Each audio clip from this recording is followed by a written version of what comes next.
સાબરકાંઠા જિલ્લાના પોશીના તાલુકા ખાતે આદિવાસી મહાનાયક જયપાલસિંહ મુંડાની 122મી જન્મજયંતિ નિમિત્તે કાર્યક્રમનું આયોજન હતું। આ કાર્યક્રમમાં આમ આદમી પાર્ટીના ડેડીયાપાડાના ધારાસભ્ય ચૈતર વસાવા ઉપસ્થિત રહ્યા હતા। આ દરમિયાન ચૈતર વસાવાએ સભા સંબોધતી વખતે ફરી એકવાર સરકારને આડે હાથ લીધા હતા। સાથે જયપાલસિંહ મુંડા જે આદિવાસી સમાજના મહાનાયક છે, તેમણે તેમના કાર્યકાળમાં જે કામો કર્યા છે, જે સંવિધાનના અધિકારો મળ્યા છે, તેને લઈને પણ તેમણે વાત કરતા હાલની વર્તમાન સરકાર ઉપર પ્રહાર કર્યા છે। જેમાં ચૈતર વસાવાએ આરોપ કરતા કહ્યું કે આજે અનુસૂચિ 5 પૈસા એક્ટ કે ગ્રામ સભાનું પાવર હોય છે, આવા કોઈ મજબૂત કાયદાઓ હાલમાં અમલમાં નથી। આજની સરકારો ગ્રામ સભાને પાવર તો દૂર પરંતુ ગ્રામ સભાને જ માનવા તૈયાર નથી। આજની સરકારો પોતાની જો હુકમી ચલાવી રહી છે, 73AA કાયદા અનુસાર આદિવાસી જમીન કોઈ બીજાને વેચી શકાતી નથી, પરંતુ સરકાર અને કલેક્ટરો એજન્ટ બનીને આપણી જમીનો વેચી રહ્યા છે। તે પ્રકારના આરોપો પણ ધારાસભ્ય ચૈતર વસાવા લગાવી રહ્યા છે। અને સાથે તેમણે કહ્યું, સરકારે શા માટે આપણી જમીનો લઈ લીધી છે, શા માટે આ દિન સુધી નર્મદા કેનાલ અને વિસ્થાપિતોને ન્યાય નથી મળી રહ્યો, તે એક સૌથી મોટો મુદ્દો તેમને જોવા મળી રહ્યો છે। એટલે આ મામલે શું કહી રહ્યા છે ધારાસભ્ય ચૈતર વસાવા, તેમણે શું પ્રહાર કર્યા છે સરકાર ઉપર અને વર્તમાન સરકારમાં જે હાલ આદિવાસી સમાજના નેતાઓ રહેલા છે તેને લઈને તેમણે શું વાત કહી છે તે સાંભળ્યું। તમારા જેવા લોકોના આશીર્વાદથી અમે ધારાસભ્ય બન્યા છે, વિધાનસભામાં બેસીએ છે, જિલ્લા પંચાયતની આયોજનની મીટિંગ હોય, સંકલનની મીટિંગો હોય, એમાં બેસીએ છે। અમે અધિકારીઓની માનસિકતા જાણીએ છીએ। આવી મનુવાદી વિચારધારાવાળા લોકો ક્યારે આપણું હિત વિચારવાના નથી। ત્યારે હવે સમય આવી ગયો છે, માત્ર આવી મીટિંગોમાં ભેગા થઈને ભાષણો ઠોકીને નાચી કૂદીને જતા રહેવાનું નથી, પણ જે આવી જનજાગૃતિના મીટિંગોમાં જે વક્તાઓના સંદેશા હોય છે, જે વડીલોના ઉપદેશો હોય છે, એ ઉપદેશોને સંદેશા ગામોમાં જઈને આપણે બધાએ લાગવું પડશે, બધાએ જાગૃતિ લાવવી પડશે, સંગઠન બનવું પડશે, એક થવું પડશે। જે દિવસે મારો આદિવાસી સમાજ એક થઈ જશે, તે દિવસે કોઈના બાપની તાકાત નથી કે આ ભીલ પ્રદેશ બનતા આપણને રોકી શકે। આજે આપણે એક નથી। સૌથી પહેલા તો આપણે બધા પાર્ટીઓમાં વેચાયેલા છે, આપણે ધર્મ સંપ્રદાયોમાં વેચાયેલા છે, આપણે નાના મોટા સંગઠનોમાં વેચાયેલા છે, આપણે ડામોર મોટા, બારિયા નાના, રાઠવા મોટા, વસાવા નાના, ચૌધરી મોટા, ગામિત નાના, આપણે નાત જાતના ભેદભાવમાં આજે પડ્યા છે। પણ સાથીઓ, કોઈ પણ અટકમાં હોય, કોઈ પણ જ્ઞાતિમાં હોય, પણ આપણે સૌ પ્રથમ આદિવાસી છે। જે દિવસે આપણે આદિવાસી તરીકે આપણી સંસ્કૃતિ ભૂલી જઈશું, રૂઢી પ્રથાઓ, પરંપરાઓ ભૂલી જઈશું, આપણી રીત રિવાજો ભૂલી જઈશું, પૂજા વિધિ ભૂલી જઈશું, આપણી રહેણી કહેણી, આપણી વેશભૂષા, આપણી બોલી ભાષા, આપણા ગીતો ભૂલી જઈશું, તે દિવસે આપણે આદિવાસી તરીકે મટી જવાના છે। અને આ લોકો તમે જોઈ લેજો, જો આજે આપણે નહીં જાગીશું, આવનારા 10 થી 15 વર્ષમાં આપણે આદિવાસી તરીકે આપણે ઇતિહાસ બની જઈશું અને આપણે આદિવાસી તરીકે સાબિત કરતા આપણને ફાફા પડી જવાના છે।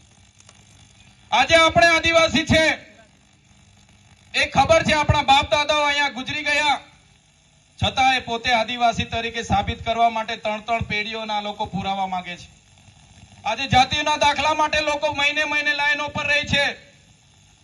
આપણે અહીંયા ઘણા વક્તાઓએ કીધું કે સંવિધાન કહે છે આદિવાસી મૂળ માલિક છે, સુપ્રીમ કોર્ટ કહે છે આદિવાસી દેશનો મૂળ માલિક છે, ઇતિહાસ કહે છે આદિવાસી દેશનો મૂળ માલિક છે।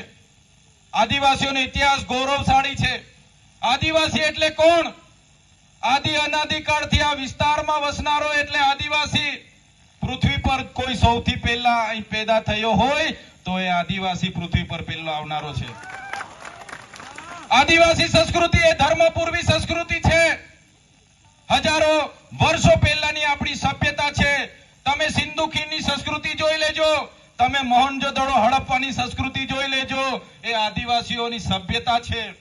તમે રામાયણ ઉઠીને વાંચી લેશો, જે સબરી ભીલની વાત આવે છે આદિવાસી હતા। તમે મહાભારત ઉઠાવીને વાંચી લેશો, જે એકલવ્ય પોતાનો અંગૂઠો આપીને દે છે ગુરુ દ્રોણાચાર્યને, આદિવાસી હતા। તમે રાણા પૂંજા ભીલની વાત કરશો, મહારાણા પ્રતાપની વાત કરશો, મહારાણા પ્રતાપના ઇતિહાસ તમે વાંચી લેજો, જે પૂંજા ભીલ હતા એ આખી સેના આદિવાસીઓની હતી।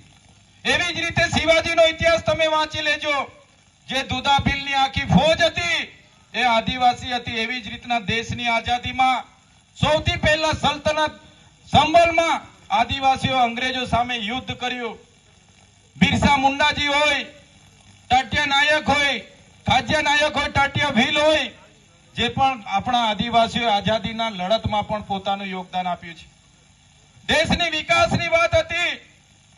આ વિસ્તારોમાં જ્યારે પણ સરકારોને જ્યારે પણ દેશના વિકાસ માટે જમીનોની જરૂર પડી, જ્યારે પણ નર્મદા ડેમ હોય, ઉકાઈ ડેમ હોય, કરજણ ડેમ હોય, કે આ વિસ્તારમાં રેલવે કાઢવાના હતા, આ વિસ્તારમાં નહેરો કાઢવાની હતી, આ વિસ્તારમાં એરપોર્ટો બનાવવાના હતા, આ વિસ્તારમાં જીઆઈડીસી ડીએમડીસી લાવવાના હતા, ત્યારે પણ આદિવાસીઓએ પોતાના ગામોને ગામો ખાલી કરીને જમીનો આપી છે. પણ દુઃખ સાથે કહેવું પડે છે, આજે અમારે શિક્ષકો માટે આંદોલનો કરવા પડે, આજે અમારે શાળા માટે આંદોલનો કરવા પડે, આજે અમારે રોજગાર માટે આંદોલનો કરવા પડે, આજે અમારે રોડ રસ્તા માટે આંદોલનો કરવા પડે, આજે અમારે પીવા અને સિંચાઈના પાણી માટે આંદોલનો કરવા પડે. તો હવે કોઈ આંદોલન કે ધરણા નહીં, હવે કોઈ આવેદન કે નિવેદન નહીં. અમને દેશનું 29મું રાજ્ય અલગ આપી દો, અમે અમારા આદિવાસીઓનો વિકાસ કરી લઈશું. વિધાનસભામાં ગયેલા ધારાસભ્ય આટલી મોટી સંખ્યામાં આપણો સમાજ ભેગો થયો છે, છતાં પોતે ઉપસ્થિત નથી રહ્યા અને પોતે સાબિત કરી દીધું છે કે પક્ષ પાર્ટીના ગુલામ બનીને બેઠા છે. સાથીઓ, હું 380 થી 400 કિલોમીટર અહીંયા આવ્યો છું. મારે રસ્તે એક બીજો કાર્યક્રમ હતો એટલે હું લેટ થયો, પણ હું આ મંચ પર એટલા માટે આવ્યો છું કે આ મંચ સમાજનું મંચ છે, સમાજ જાગૃતિનું મંચ છે. ત્યારે સમાજ જાગૃતિના મંચનું આમંત્રણ મળે એટલે જવું પડે. ત્યારે આ મંચ પર મેં કોઈ પાર્ટીના ધારાસભ્ય તરીકે નથી આવ્યો, પણ આદિવાસી સમાજના ધારાસભ્ય તરીકે મેં આવ્યો છું. આજે અનામત બેઠક પરથી હું ધારાસભ્ય બન્યો છું. કદાચ કોઈ પણ પાર્ટી મને મેન્ડેટ આપી દે, ટિકિટ આપી દે, પણ જો આદિવાસી જાતિનું સર્ટી હું મારા ફોર્મમાં નહીં જોડું, તે દિવસે મારું ધારાસભ્યનું ફોર્મ પાસ થવાનું નથી. ત્યારે આદિવાસીને બચાવવા માટેની આ જનજાગૃતિમાં પણ આપણા પદાધિકારીઓ હાજર નથી રહી શકતા. શા માટે આવા લોકોને વિધાનસભામાં મોકલવાના? શા માટે આવા લોકોને લોકસભામાં મોકલવાના? ત્યારે હું તમને એ પણ અપીલ કરું છું, કોઈ પણ પક્ષ પાર્ટીમાંથી ઉભા રહે, પણ જે લોકો આદિવાસી સમાજનો અવાજ બને, આદિવાસી સમાજનું પ્રતિનિધિત્વ કરે, એવા જ લોકોને આવનારી તાલુકા, જિલ્લા હોય કે વિધાનસભા, સંસદ હોય એમાં ચૂંટીને મોકલજો. એ આપ સૌને હું વિનંતી કરું છું. સાથીઓ, આઝાદીના 78 વર્ષ થઈ ગયા. આજે પણ આઝાદી અમૃત મહોત્સવ ચાલતા હોય, અમૃત કાળના રથો નીકળતા હોય, કરોડો રૂપિયાના તાઇફાઓ થતા હોય, પોતાના પ્રચાર પ્રસારોના કરોડોના ખર્ચા થતા હોય, પણ આજે પણ આદિવાસીઓની પરિસ્થિતિ એને એ જ છે. વિકાસની મોટી મોટી વાતો કરવામાં આવે છે. આ વિસ્તારમાં મોટા મોટા પ્રોજેક્ટો આવી જવાથી, ઊંચા ઊંચા સ્ટેચ્યુ બની જવાથી, હાઈવે, નેશનલ હાઈવે બની જવાથી, કોરિડોર બની જવાથી, કે મોટા મોટા બિલ્ડિંગો બની જવાથી આદિવાસીઓનો વિકાસ નથી થવાનો. આદિવાસીઓનો વિકાસ ત્યારે થશે કે આ વિસ્તારમાં બાળકોને સારું શિક્ષણ આપશે, આ વિસ્તારના ખેડૂતોને સિંચાઈનું પાણી આપશે અને આ વિસ્તારના યુવાનોને રોજગાર મળશે. એ દિવસે જ અમારા આદિવાસીઓનો વિકાસ થવાનો છે. ત્યારે સાથીઓ, આઝાદીના 78 વર્ષ પછી પણ આજે પણ આવેદન ને નિવેદન આપવા માટે નીકળી પડ્યા છે. આજે પણ સરકાર જિંદાબાદ, મુર્દાબાદ રેલી કરીએ છીએ, ધરણા કરીએ છીએ. અમને શિક્ષક આપો, શિક્ષક માટે આંદોલનો થાય છે. શાળા નથી એના માટે આંદોલનો થાય છે. પીવાના પાણી માટે આંદોલનો કરીએ છીએ, રોડ માટે આંદોલનો કરીએ છીએ, રોજગાર માટે આંદોલનો કરીએ છીએ. પણ સરકારની માનસિકતા આપણના વિકાસ માટે નથી. એટલે હું તમને કહેવા માંગુ છું, ક્યાં સુધી આંદોલનો કરીશું ને શા માટે હજુ આંદોલનો કરીશું? જ્યાં આપણા લોકો ન્યાય પ્રણાલિકામાં નથી, આપણા લોકો યુનિવર્સિટીના કુલપતિઓમાં નથી, આપણા લોકો જજ નથી, આપણા લોકો કલેક્ટરો નથી, સેક્રેટરીઓ નથી, આપણા લોકો રિયલ એસ્ટેટમાં નથી, તો આપણે ગમે તેટલા આંદોલનો અને ધરણા કરીશું પણ આપણને ન્યાય મળવાનો નથી. એક જ ઈલાજ છે આ તમામ સમસ્યાનું નિવારણ, એક જ દવા છે અને એ દવાનું નામ છે ભીલ પ્રદેશ. આદિવાસીઓનું તમિલ લોકોને તમિલનાડુ મળ્યું, મરાઠાઓને મહારાષ્ટ્ર મળ્યું, ગુજરાતીઓને ગુજરાત મળ્યું, પંજાબીઓને પંજાબ મળ્યું, ઝારખંડીઓને ઝારખંડ મળ્યું, નાગા લોકોને નાગાલેન્ડ મળ્યું. એ જ રીતે આવનારા દિવસોમાં આદિવાસીઓ માટે અલગ ભીલ પ્રદેશની માંગ માટે આપણે બધાએ બહાર આવવું પડશે. માત્ર મોબાઈલમાં જય ભીલ પ્રદેશ, જય જોહર લખવાથી ભીલ પ્રદેશ મળવાનો નથી. તમારા અંદરમાં જે ડર છે એ ડર પણ તમારે બહાર કાઢવો પડશે. અમે ધારાસભ્ય તરીકે લડીએ છીએ, અમને પણ અનેકવાર જેલોમાં લઈ જાય છે, અમારા પરિવારને પણ અનેકવાર જેલોમાં લઈ જાય છે, છતાં આ સરકાર સામે અમે લડીએ છીએ. ત્યારે સાથીઓ, સૌપ્રથમ તો જેલમાં જવાનો ડર તમારે કાઢી નાખવો પડશે.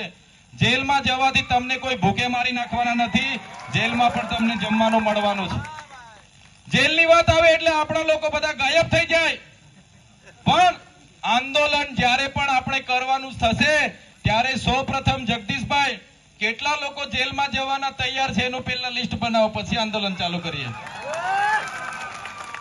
પછી આંદોલન ચાલુ કરીએ. બધા કહેશે કે આંદોલન કરીએ, આંદોલન કરીએ. મને ત્યાંથી બોલાવશે ને જેલની વાત આવશે, બધાને આવી જાય.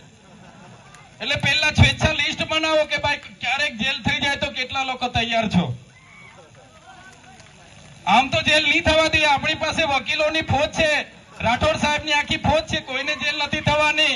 પણ આપણે તૈયાર રહેવું પડશે, તૈયાર રહેવું પડશે બધી જ રીતે.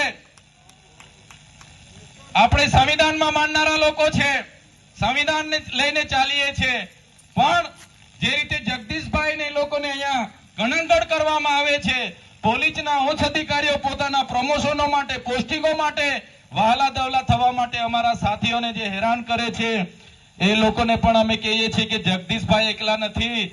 જે દિવસે જગદીશભાઈ સાથે કંઈ થશે, દક્ષિણ ગુજરાતમાંથી આખી ફોજ આ વિસ્તારોમાં આવી જશે, તે દિવસે તમારે પણ છઠ્ઠીનું દુનિયા દવડાવી દઈશું. અમે સંવિધાન હતા આમ આદમી પાર્ટીના ડેડિયાપાડાના ધારાસભ્ય ચૈતર વસાવા. તેમણે કરજણ ડેમ, ઉકાઈ ડેમ, નર્મદા, કેવડિયા ખાતે આવેલા લોકો છે જે વિસ્થાપિતો થયા છે ગામો, તેમના વિસ્થાપિતો માટે સરકાર પાસે જે વળતરની અપેક્ષા હતી તે પ્રકારે ના મળતા હોવાના આરોપ કર્યા છે. અને તેમણે કહ્યું કે શા માટે સંવિધાનના પ્રાવધાનોનું અમલીકરણ નથી થઈ રહ્યું. વન અધિકારી અધિનિયમ 2006 બન્યો, એમાં આદિવાસી લોકોને સત્તા આપવામાં આવે છે કે જમીન ખેડશો તેમાં દાવા મંજૂર કરવામાં આવશે, પરંતુ આ નિયમ હેઠળ આદિવાસી લોકોની જમીનની સનદો પણ આપવામાં આવતી નથી. આ તમામ પરિસ્થિતિને લઈને ચૈતર વસાવાએ જે સવાલ ઉઠાવ્યા છે, સરકાર પર પ્રહાર કરતા કહ્યું છે કે આદિવાસી સમાજના વિકાસની વાતો મોટી મોટી કરવામાં આવે છે, પરંતુ આદિવાસી સમાજનો વિનાશ સરકાર કરતી હોય તેવી સ્થિતિનું નિર્માણ થયું છે. ત્યારે જોવાનું રહ્યું કે આગામી સમયમાં સરકાર આ મામલે ગંભીરતાથી વિચારણા કરે છે અને જે ચૈતર વસાવાના આરોપો છે તે આરોપોમાં કેટલી સત્યતા છે તે આગામી સમયમાં ખબર પડશે.